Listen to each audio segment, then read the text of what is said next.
Place your front facing to your front piece, so the right side is facing each other. You have to sew from your center front notch all the way down. When you have done that, it is time for you to turn your corner. I never cut a corner, I always pack it to get a nice and sharp angle.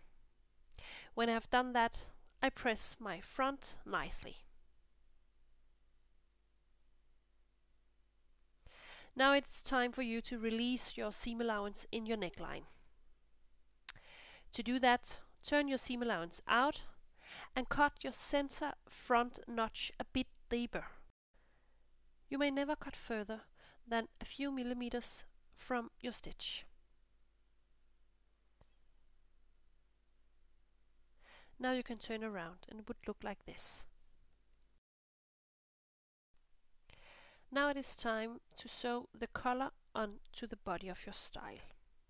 Open your collar and check if you have the notches that marks the shoulder.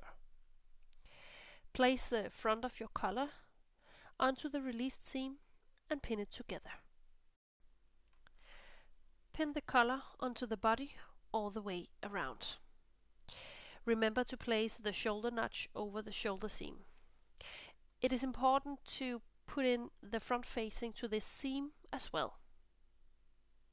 When you have pinned it together all the way around, sew together from one side of the collar to the other. Do not sew over the collar seam.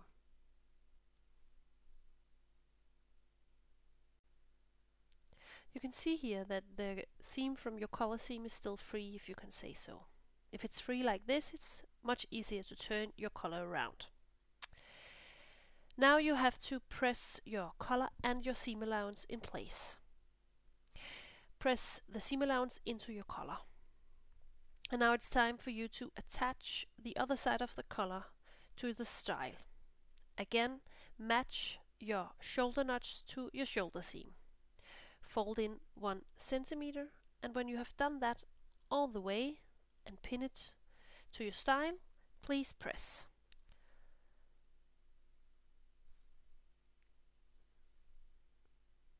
Now it's time to sew on the collar. Do it with a top stitch 2 mm from edge.